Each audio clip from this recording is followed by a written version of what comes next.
ಖಾರ ಬಣ್ಣ ಮತ್ತು ರುಚಿ ಆಚಿ ಚಿಲ್ಲಿ ಪೌಡರ್. ವರುಣಾ ಕ್ಷೇತ್ರದ ಎಷ್ಟೇ ಅಭಿವೃದ್ಧಿ ಕೆಲಸ ಮಾಡಿದ್ರು ಕ್ಷೇತ್ರದ ಜನತೆಯ ಋಣ ತೀರಿಸಲು ಸಾಧ್ಯ ಇಲ್ಲ.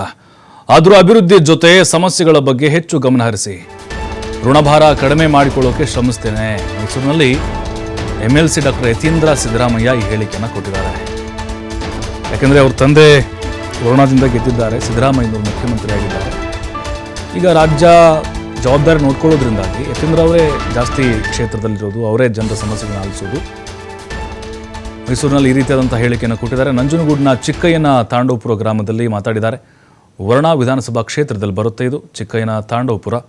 ನಮ್ಮ ತಂದೆ ವಿಪಕ್ಷ ನಾಯಕರಾಗಿದ್ದಾಗ ಹೆಚ್ಚು ಅನುದಾನ ಬಂದಿರಲಿಲ್ಲ, ಆದರೂ ಸ್ವಲ್ಪ ಮಟ್ಟಿಗೆ ಕ್ಷೇತ್ರದ ಅಭಿವೃದ್ಧಿಗೆ ಗಮನ ಕೊಡಲಾಗಿತ್ತು.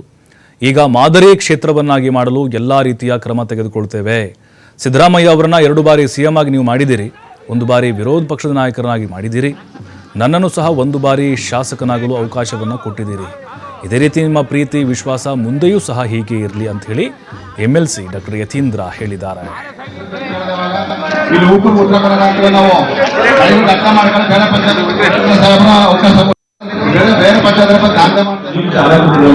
ಉದ್ಘಾಟನೆ ಮತ್ತು ಉದ್ಘಾಟನೆ ನಿರ್ಮಾಣ ಆಗಬೇಕು ಶಾಲಾಪುರಿಗಳ ಶಂಕುಸ್ಥಾಪನೆ ಮಾಡ್ತಾ ಇದ್ದೀವಿ. ಹೊಸದಾಗಿ ಸುಮಾರು 8 ಶಾಲೆಗಳಲ್ಲಿ 14 ಕೊಠಡಿಗಳನ್ನ ನಿರ್ಮಾಣ ಮಾಡ್ತಾ ಇದ್ದೀವಿ, ಅಲ್ಲಿ ಶಂಕುಸ್ಥಾಪನೆ ಮಾಡ್ತೀವಿ. ಈ 14 ಶಾಲಾ ಕೊಠಡಿಗಳ ವೆಚ್ಚ 5,40 ಲಕ್ಷ. ಅದೇ ರೀತಿ ಸುಮಾರು 4 ಶಾಲೆಗಳಲ್ಲಿ 8 ಕೊಠಡಿಗಳ ನಿರ್ಮಾಣ ಆಗಿ ಉದ್ಘಾಟನೆ ಮಾಡ್ತಾ ಇದ್ದೀವಿ. ಇದರ ವೆಚ್ಚ ಸುಮಾರು 1,20 ಲಕ್ಷ. ಒಟ್ಟು 3,60 ಲಕ್ಷ ಶಾಲಾ ಕೊಠಡಿಗಳ ಕಾಮಗಾರಿಗೆ ಶಂಕುಸ್ಥಾಪನೆ ಮತ್ತು ಉದ್ಘಾಟನೆ ನೆರವೇರ್ತಾ ಇದ್ದೀವಿ.